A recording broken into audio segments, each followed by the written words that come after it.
Hello दोस्तों, मैं आप सभी का स्वागत करता हूं आप सभी के यूट्यूब चैनल एन के एकेडमी पर।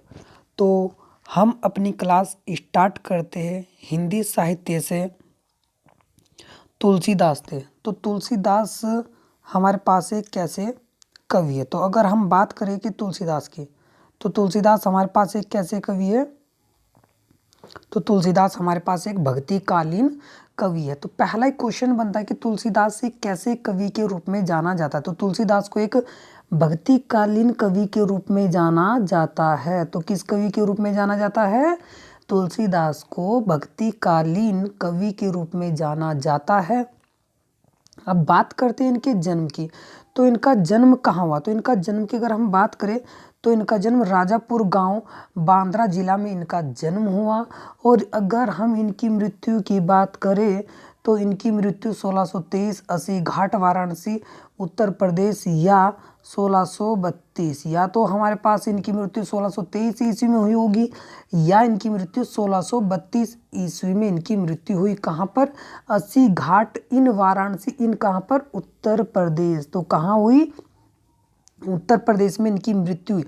अगर हम बात करते हैं इनके बचपन का नाम, तो नाम क्या है इनके बचपन का? राम बोला। तो क्या नाम है? राम बोला। समझना, देखो क्या नाम है? राम बोला। तो क्या नाम है? राम बोला। तो यहाँ से आपको थोड़ा सा पता चलेगा कि राम बोला, तो जो राम बोला है ना, तो अगर मैं यहाँ से बात करूँ राम बोला, तो क्या नाम है? राम बोला। किनके बचपन का नाम?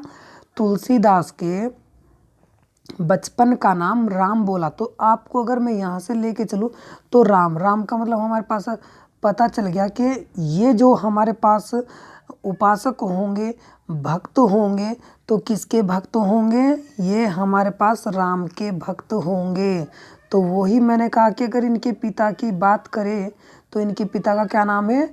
आत्मा राम। तो क्या नाम है इनके पिता का नाम? आत्मा राम। तो क्या नाम है इनके पिता का नाम? आत्मा राम। देखो यहाँ पर क्या कि इनके पिता के पीछे राम लगा हुआ और इनके बचपन के नाम के सामने हमारे पास क्या लगा हुआ? राम। तो आप ऐसे भी क्रोलेट करके पढ़ सकते। तो हमारे पास क्या कहा उसने कि इनके बचपन का क्या नाम है? राम बोला। इनके फादर का क्या नाम है? आत्माराम। और ये हमारे पास एक समन्वय का कवि भी कहा जाता है। अगर हम बात करें ना कि इनको समन्वय का कवि किसने कहा था, तो जो इनको समन्वय का जो कवि कहा था तो हजारी प्रसाद द्विवेदी। तो किसने कहा था? हजारी प्रसाद द्विवेदी ने। तो हजारी प्रसाद द्विवेदी ने इनको समन्वय का कवि और इनको लोकनायक भी इन्हीं को कहा जाता है। तो लोकनायक किसे कहा गया? तो लोकनायक भी तुलसीदास को कहा जाता। अगर हम इनके गुरु की बात करें तो इनके गुरु का क्या नाम था? बाबा नरहरि दास या बाबा नरहरि राम। देखो यहाँ पर हमारे पास नरहरि राम, तो बाबा नरहरि राम भी बोल सकते हो और बाबा नरहरि दास भी आप बोल सकते हो। अगर हम इनकी पत्नी की बात करें तो इनकी पत्नी का क्या नाम है? रत्नावली। और इनकी माता जी का क्या नाम है? हुलसी। तो आपको क्रोलेट करना है कैसे? माता का क्या नाम? हुलसी, पत्नी का क्या नाम? रत्नावली। तो रत्नावली। तो किनकी माता का नाम? तुलसीदास की माता का नाम। तो तुलसीदास की माता का क्या नाम है? रत्नावली। देखो अगर हम इसमें बात करें ना, तो अगर हम इसमें बात करें ये कि जो यहाँ पर जो तुलसीदास ने ना, तुलसीदास ने एक हमारे पास रामचरित मानस, तो रामचरित मानस, तो रामचरित मानस की रचना की थी। और रामचरित मानस की रचना इन्होंने कब की? 1574 में। तो 1574 ईस्वी में। कब? 1574 ईस्वी में इन्होंने किसकी रचना की?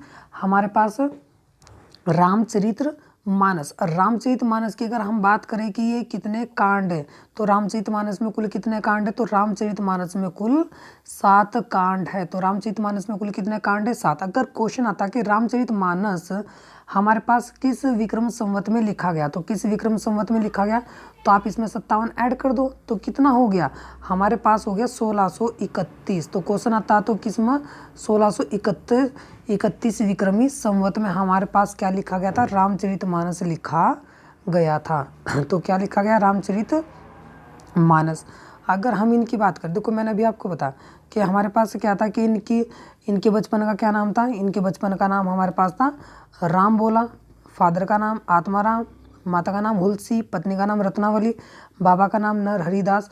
अगर हम बात करते तुलसीदास, तो तुलसीदास को एक लोकनायक कवि भी कहा था, कवि शिरोमणि, मानस का हंस और कवि, हिंदी का जातीय कवि, राम भक्ति का एवं समन्वय का कवि भी कहा जाता है।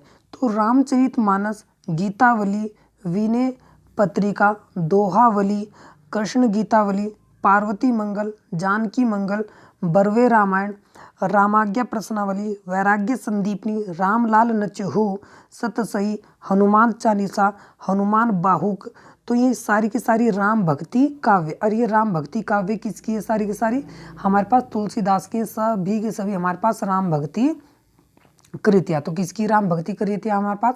तुलसीदास की। तो क्वेश्चन पूछ ले हमारे पास ये कि जो रामचरितमानस है तो कौन सी, जैसे रामचरितमानस हो गया हमारे पास, गीतावली हो गया, विनय पत्रिका हो गया, दोहावली, कृष्ण गीतावली, पार्वती मंगल हो गया, जानकी मंगल हो गया, बरवे रामायण हो गया, रामाज्ञा प्रश्नावली हो गया, वैराग्य संदीपनी हो गया, रामलाल नचहू हो गया, हनुमान चालीसा, हनुमान बाहुक, सतसई हो गया। तो ये सारी की सारी कृतियाँ किसकी है? तो ये राम भक्ति काव्य की कृतियाँ है, और जो कि किसकी है हमारे पास? तुलसीदास की कृति है। तो अगर हम बात करें इसमें, तो रामाज्ञा प्रश्नावली कौन सी? तो रामाज्ञा जो प्रश्नावली है, तो अगर हम बात करें क्या कि रामाज्ञा प्रश्नावली, तो जो रामाज्ञा प्रश्नावली है तो इसमें ज्योतिष का वर्णन, तो किसका? ज्योतिष का वर्णन। अच्छा, आप सभी से एक क्वेश्चन है, जैसे कि बोलते कि ये ज्योतिष, तो भारत में ज्योतिष की शिक्षा कहाँ से ली है? किसने हमें ज्योतिष की शिक्षा दी? तो यूनान ने हमें ज्योतिष की शिक्षा दी है। हम किसके ऋणी हैं ज्योतिष के? उसमें तो यूनान के हम ऋणी हैं ज्योतिष के अनुसार। और विनय पत्रिका तथा कृष्ण गीतावली की रचना जो वो ब्रज भाषा में की गई है। तो क्वेश्चन पूछता है कि विनय पत्रिका तथा कृष्ण गीतावली की रचना किस भाषा में की गई? तो किस भाषा में की गई है? तो ब्रज भाषा में हमारे पास विनय पत्रिका एंड किसकी? कृष्ण गीतावली, विनय पत्रिका और कृष्ण गीतावली की रचना ब्रज भाषा में की गई है। तो ये अगर हम क्वेश्चन की बात करें अब यहाँ से कि रामचरितमानस, तो रामचरितमानस की रचना तुलसीदास ने कब की? 1574 में। तो रामचरितमानस की रचना तुलसीदास ने कब की? 1574 ईस्वी में। और हिंदी का सर्वश्रेष्ठ काव्य, तो क्वेश्चन आता है कि हिंदी का सर्वश्रेष्ठ काव्य किसको माना जाता है? तो रामचरितमानस को माना जाता है। रामचरितमानस की जो रचना है मुख्यतः तो दोहा और चौपाई छंदों में हुई है। तो क्वेश्चन आता है कि हमारे पास रामचरितमानस की रचना मुख्यतः किस छंदों में हुई? तो हमारे पास दोहा और चौपाई छंदों। तो दोहा हमारे पास किसमें? दोहा व चौपाई। तो दोहा और चौपाई छंदों में हमारे पास इसकी रचना की गई है। रामचरितमानस राम भक्ति का सबसे प्रसिद्ध काव्य। तो क्वेश्चन अगर पूछ लिया जाए आपसे, राम भक्ति काव्य का सबसे प्रसिद्ध काव्य है, तो राम भक्ति काव्य का सबसे प्रसिद्ध काव्य कौन सा है? तो कौन सा है? रामचरितमानस। और रामचरितमानस किस भाषा में लिखा गया है? तो क्वेश्चन पूछता है कि रामचरितमानस किस भाषा में लिखा गया है? तो अवधी भाषा में रामचरितमानस लिखा गया है।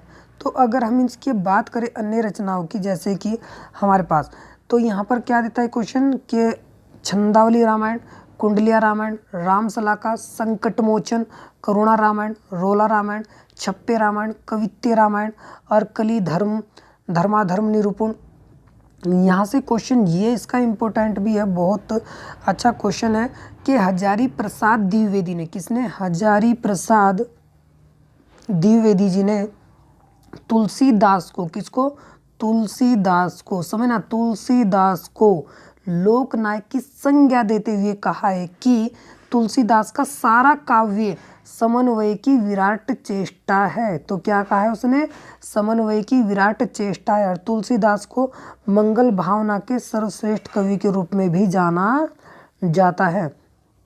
तुलसीदास जी की जो भाषा है तो वो ब्रज व अवधी दोनों भाषा में लिखी गई। तो क्वेश्चन आता है तो कि तुलसीदास जी की भाषा तो ब्रज व अवधी दोनों है। और तुलसीदास जी भक्ति काल के प्रतिनिधि कवि के रूप में भी जाना जाता। तुलसीदास को किसके रूप में जाना था? तुलसीदास जी को भक्ति काल के प्रतिनिधि कवि के रूप में भी जाना जाता है। तो क्वेश्चन आता है फिर नेक्स्ट हमारे पास ये कि सुश्री दीपा मिश्रा ने ना तुलसीदास को क्या कहा है? तुलसीदास को हिंदी साहित्य जगत का सूर्य का, अगर बात करें ना कि हिंदी साहित्य जगत का सूर्य किसे कहा था तो सूरदास को कहा था। अगर क्वेश्चन का आपसे बोल दिया जाए कि निम्नलिखित में से हिंदी साहित्य जगत का सूर्य तुलसीदास को किसने कहा है तो किसने कहा है? सुश्री दीपा मिश्रा ने। तो सुश्री दीपा मिश्रा ने तुलसीदास को हिंदी साहित्य जगत का सूर्य कहकर संबोधित किया है। और तुलसीदास को गोस्वामी अभिनव वाल्मीकि भी कहा जाता है। तो क्वेश्चन पूछ ले कि गोस्वामी अभिनव वाल्मीकि किसे कहा जाता है तो तुलसीदास को कहा था। और तुलसीदास किसकी रचना है तो तुलसीदास सूर्यकांत त्रिपाठी निराला की रचना है। तो क्वेश्चन आता है कि तुलसीदास किसकी रचना, तो तुलसीदास किसकी रचना है तो सूर्यकांत त्रिपाठी निराला की रचना है। तो आप सभी का लेक्चर यहीं से समाप्त होता है। तो आज हमने आपको तुलसीदास करा, हम आपको एक एक राइटर अच्छी तरीके से कराएंगे। तो आप हमें सपोर्ट कीजिए और हमारे चैनल को सब्सक्राइब कीजिए, शेयर कीजिए और ज़्यादा से ज़्यादा से शेयर कीजिए और हमारे प्रत्येक वीडियो को आप लाइक भी कीजिए। तो जितने भी हमारे वीडियो होंगे आप सभी को पूरा डिटेल पूर्वक हमारी वीडियो में कराया जाएगा और आप सभी को जितने भी नोट्स होंगे वो आपको व्हाट्सएप या PDF के माध्यम से आपको प्रोवाइड कर दिए जाएंगे। धन्यवाद।